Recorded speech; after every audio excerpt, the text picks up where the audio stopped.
The 41st millennium is getting a lot stinkier and angrier for the upcoming releases as we continue the year of chaos. Chaos in quotation marks, because it doesn't really feel like it. Like, yeah, sure, Emperor's Children got this big whole new range update and refresh, but then everyone else, chaos-wise, it's a bit, we don't know what's going on with Chaos Demons from what I've been hearing. Everyone's like, oh, are they getting rid of Chaos Demons? I don't know. They could be just, like, thrown as just detachments for the codexes for the, Chaos Space Marine factions, who knows? And then Death Guard, World Eaters, Thousand Suns getting, like, essentially one unit each, where it's like, World Eaters needs more, Death Guard, I don't think needs any more. It's got a lot, and Thousand Suns needed a better one because, oh my god, they looked horrible. Oh, no.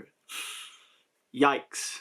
But, regardless, the year of chaos is continuing, and as we, put aside the very, excessive partygoers that are the Emperor's Children, it's time to give everyone else, you know, no, some time to shine, some time in the spotlight, and starting off with that is Rot in Ruin, as the title for the Sunday previews is called.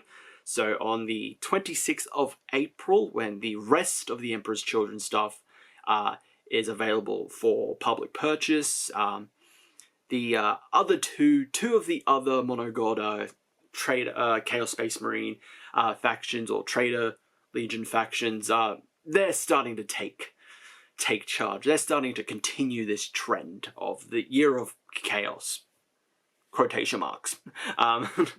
Whether you want to put it on chaos or year, that's up to you. So, Rot and Ruin. The Emperor's Children have only just left the Eye of Terror, and two further Chaos Gods have stirred their own minions in response.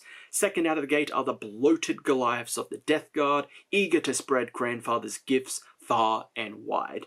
Khorne's rage has similarly stoked the World Eaters into a frenzy. Let's see what's cooking.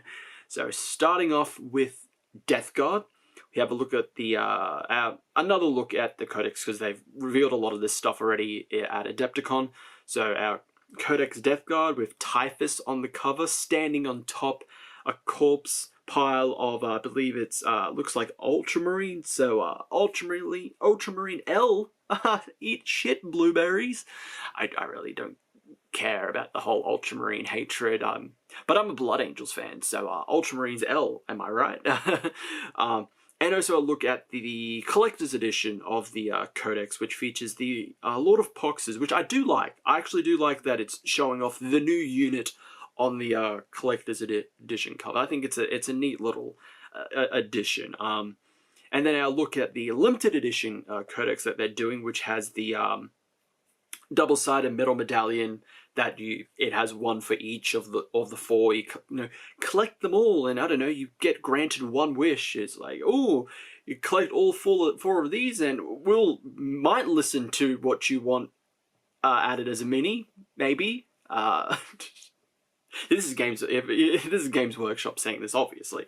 We might add something. I don't know. You want Xenos to have more stuff? Well, can't guarantee it, but we'll think about it.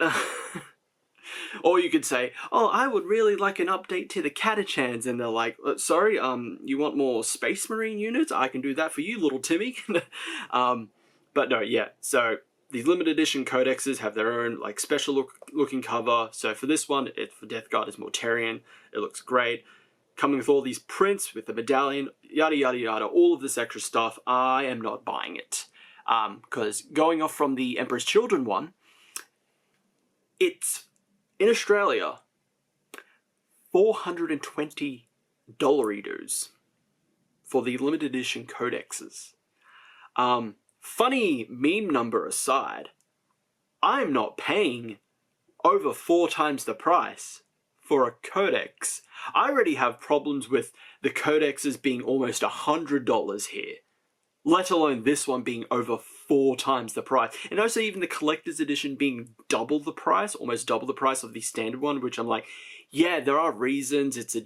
Other than, like, it's a different cover, there are additional reasons why it's going to cost a bit more. I just don't think it should be double the price of the standard codex. If you wanted to be like, okay, codex is 100, and for this collector's one, it's about $50 more. So I'm like, okay, 150 for the codex. It's still a bit steep, but it's not double the price. But no, yeah, $420 for these limited edition codexes. Like, I can see why they're expensive, but it's so funny seeing them put it up as just like limited stock available. And I could go onto the website now, and I could probably guarantee that the Emperor's Children one is still available to buy. Not even the scalpers wanted this. They're like, bro, like, we would get this and sell it for that price alone because there's no more stock of it, and we're obviously going to get people that want to buy this. They missed out, but like 420 from the get-go, that's a bit much even for us. So no, yeah, for that codex, pass. I'm not even playing Death Guard, so I wouldn't get any of the codexes, regardless. Although, like I said, the standard and the collector's edition one have some really good looking covers, and I don't know, maybe there's more, as usual with codexes, that give an update on what's going on. What's Mortarion doing now? Is he busy on the shitter all the time because that's what he's doing? Nurgle has banished him to the shame poop toilet for like the plague wars and ignoring him. Maybe, probably, I would probably want to be wrong. Or even worse, because it's Nurgle. No, you go to the clean toilet. You go with the toilet that constantly disinfects itself. Oh, terrible! That's disgusting for Nurgle. The disinfecting, like self-disinfecting toilet. Oh, I feel so terrible for Mortarion. No, I don't. He kind of deserves it. He's a fucking prick, Mortarion. But moving on to the main kind of showcase. The main thing for these releases is the Battle Force sets. The first one for Death Guard being the Poxwrought Vector Battle Force, which has the new unit, the Lord of Poxes, 7 Plague Marines, 5 Blightlord Terminators, and 3 different demon engines, being the Bloat Drone, the Blight Hauler, and the Plague Burst Crawler. I'm going to talk about the Battle Forces and Combat Patrols a little bit later. And speaking of Combat Patrols, Combat Patrol Death Guard, which it has the Lord of Virulence, the Tallyman, 3 Death Shroud, Bodyguard, 7 Plague Marines, and the Chaos Rhino. Oh my god, that old boy is still trucking. I didn't know how old the Chaos Rhino kit was, and when I mentioned that to a friend that this was going to be in the Combat Patrol, and they're like, oh my god, that thing is ancient. And I had a look, and it's like, I can't be that old. And I'm like, oh yeah, that's kind of old. Why is it still there? Moving on, topping off, finalizing for Death Guard is obviously the dice and the datasheet cards. And moving on to the World Eaters, my angry boys. Even though I don't play I'm not going to play World Eaters. I'm going to play Thousand Suns for Chaos. But angry, they're so relatable. I'm so angry all the time. Wait, no, hang on. This isn't Mad Men with a Box. This is Heresy in 40k. So Codex, we have our standard one and our collector's one. So the collector's one has Angron on it. Cool looking art piece. Although I feel like it should have been the Slaughterbound on the cover to showcase, here's the new unit. Now we're giving that time to shine, but whatever. Standard cover with a group of Khorne Berserkers, and I didn't even realize in the background just like skulls. There's a couple of skulls just flying around in the background. I think they're definitely not attached to these World Eaters, to these Khorne Berserkers, but they're just like skulls flying around. I think it's a nice little detail there. Good looking Codex. The limited edition one, again, looks cool. Not paying $420 for this, so pass. But our main thing here being the Gorestorm Slaughter Pack Battle Force set. So it comes with the Slaughterbound, the new unit. Comes with 9 8-bound, which you can build as, alternately build as Exalted 8-bound because it's a dual build kit. 20 Jackals, and yeah, that's it. Again, I'll talk about that later. Same with the Combat Patrol, which has a Demon Prince, a Master of Execution, 10 Berserkers, and 10 Jackals. And then finishing it off, the dice and datasheet cards. And of course, even though by the time that this is available to pre-order, the rest of the Emperor's Children range would have finalized, but they've got to sneak one more thing in, and that is it's Combat Patrol. If you already saw from either leaks or from if you got the codex with the Champions of Slaanesh box, the Combat Patrol is a Lord Exultant. It's a named one, Lord Caphrael, I think it was. 6 Flawless Blades and 10 Infractors, which you can alternatively build as Tormentors. So, okay, fine. And sneaking in, much like they did with Adepticon, despite the fact that this is the year of chaos, we got to put an Imperium thing in here, and not even just an Imperium thing, we got to put a Space Marine thing in here with the Legends of the Wolf Omnibus for the Space Wolves. So, all of these stories is a trilogy of novels by Chris Wright. Legends of the Wolf Omnibus collects the blood of Assaheim, Stormcaller, and Hellwinter Gate, as well as the short story Kraken in paperback and ebook formats. I might grab that. The same friend I was talking about the Combat Patrol for Death Guard, I mentioned, oh yeah, there's going to be a Space Wolves Omnibus coming out, and it's like, oh, is it the Chris Wright stuff? Because I've heard they're actually pretty good, and I said, yeah, it seems to be the Chris Wright stuff, and they said, oh yeah, okay, yeah, those books are good. So just from that, I value their opinion a lot when it comes to Warhammer, so I'm going to pick up that book. I'm always like wanting to read more stuff, especially when I have a trip coming up. That trip, I'm going to have a lot of time to actually catch up on a lot of my reading, like just novel-wise. So I might honestly just grab the omnibus as well. But yeah, so okay, so the Battle Force sets and the Combat Patrols. So how I see these, like from a especially with the Combat Patrols, it's also like, you see it as like your starter. Like if you're getting into Warhammer, your Combat Patrol is like kind of your best bet if you want to get your foot in the door to whatever like faction you want to go with. So seeing it as like a first time buyer, not really about like, you can go to other channels that talk about the points and all that, all the stratagems, all the data sheets and all that, like, you know, I'm half Asian, okay? I'm not going to understand all the numbers. I'm not that smart. I'm seeing this from like a kind of a first-time buyer. What is most enticing out of these battle forces and out of these Combat Patrols? So starting off with the Emperor's Children, because I know you already had your time to shine, but they just don't want to go away. I've already seen the Combat Patrol before. Like I said, I got the Champions of Slaanesh box. I got the codex with it, so I've seen what the Combat Patrol is going to be, and I think overall, it's fine. It's I think mainly just aesthetic wise, it looks good. So I could see why someone would be like, "Oh, these look kind of cool, or kind of interesting." And they're newer kit, newer range compared to the other two. So you have I feel like the kind of recency bias is like, they're the most recent to come out, so you're going to think they're going to be the ones that look the best, maybe quality-wise.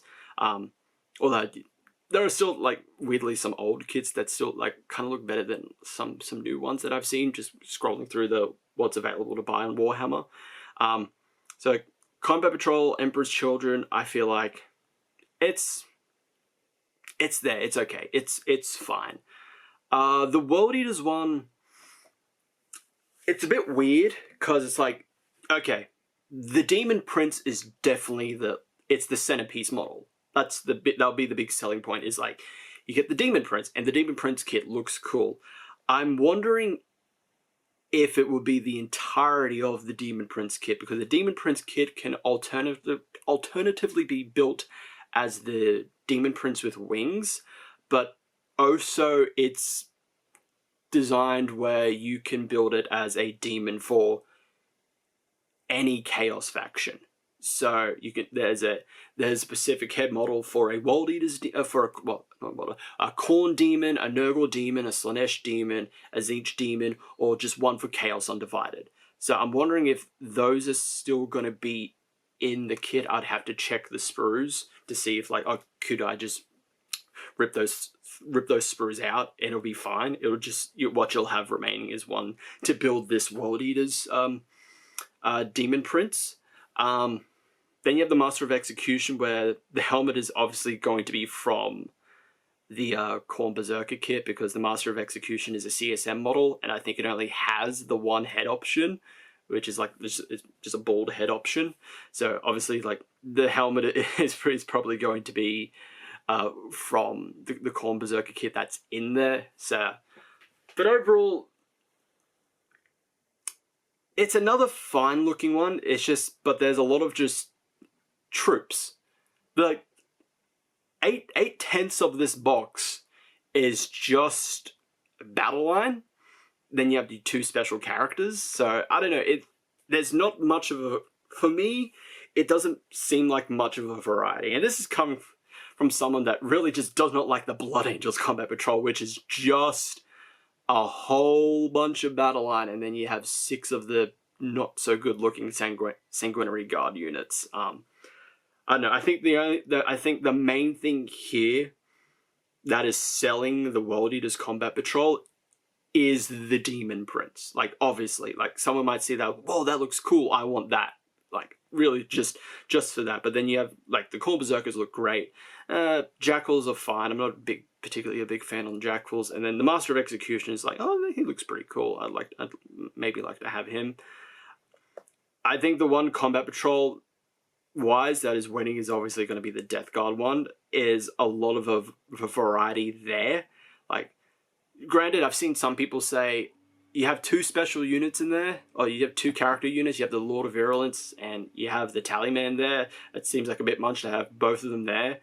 But it seems like, well, I think you have the Tallyman there for the Plague Marines, and then you have the Lord of Virulence with the Death Shroud. I'm pretty sure, someone correct me if I'm wrong, like, I'm pretty sure you could have the Lord of Virulence with the Death Shroud.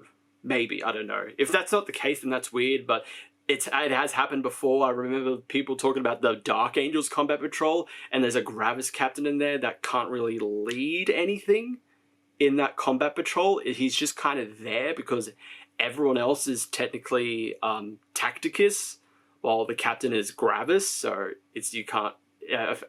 if I'm remembering that correctly, that was a criticism of the Dark Angels box, where it's like, there's just a unit there that's just going to be there by themselves.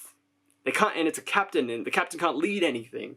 So, if that's the case with, like, Lord of Virulence with, like, either the Death Shroud or the Plague Marines, where it's like, you can't really lead any of them, it's like, okay, why is he there then? But then you also have the Chaos Rhino. So you have a vehicle in there. So you have, I feel like the vehicle is at least one of the big selling points. It's one of the centerpieces of this box. So there's a bit of a variety. You have your 2 characters, your 2 hero units. You have your battle line, you have your special units with the Death Shroud, and then you've got a vehicle. So there's a bit of a, for me, if I was a first time buyer, there's a variety there with that Combat Patrol. So I feel like I'd be more drawn to that because it feels like, oh, there's different things there. You have the big cool scythe units, you have your normal troops, then you got these 2 special looking units that could possibly lead your special units and your battle line, and then you've got a vehicle which you can also technically put your units into. So I feel like, yeah, the Death Guard one is the better of the 3, like, from like a first time buyer's perspective. So moving on to the Battle Force. So with the Gorestorm Slaughter Pack, again, it's just a lot of troops. So you have 20 baseline troops, that I'm going to assume there's a mini in there that you make as like one to lead them, so like the sergeant equivalent or something. But then you have like the 9 Exalted, which I think, or 8-bound / Exalted 8-bound, which look cool, and they can be led by the Slaughterbound, and it's like, okay, that's fine, I guess, but it's not really much of a variety. It's 3 different unit types, which is Slaughterbound, the 8-bound / Exalted, and then Jackals. So, variety-wise, there's not a lot there, but I'd say that's also a problem with World Eaters, because there's not a lot of variety for the World Eaters range. So it felt like they're just like, well, we could have just given them more stuff, but we only gave them 1, so I guess this is all we can really put into this Battle Force, I guess. But obviously, much like with the Combat Patrol, I think the Death Guard's battle force is the clear winner. You're getting your hero, your character, the Lord of Poxes. You're getting your special heavy with the Terminators. You're getting your battle line with the Plague Marines, and then you're getting 3 different technically vehicle types. So variety-wise, that's working really. I think aesthetically, yeah, that's working real well for like the Death Guards one. Even though in this one, the Terminators they're the Death Guard Terminators. They're not the cool like Deathstroke. And don't get me wrong, the Blight Lords are cool, but the Death Shroud are cooler. Okay, all right. So you got the cooler ones in the Combat Patrol, but the Blight Lords still look great. I mean, all of like pretty much a lot. Yeah, I'd say pretty much all of like Death Guard's minis look great. So yep, that's the upcoming releases. I want to give my thoughts on them. What are your thoughts? Share them below in the comments. Below. Should have just said below at the end. Didn't have to repeat it twice. But yep, what are your thoughts on these releases for primarily your Death Guard and World Eaters, or if you have your thoughts on the Emperor's Children, or I don't know, maybe the Space Wolf book, I guess. But yep, please share your thoughts below in the comments. Thank you all for watching. Remember to like, subscribe, hit the notification bell. And I will hopefully see you next time. Hopefully next time there isn't noise in the background that keeps going off and I have to keep constantly trying to stop and just re-record when there isn't any noise. I do apologize. I will see you next time. Catch ya.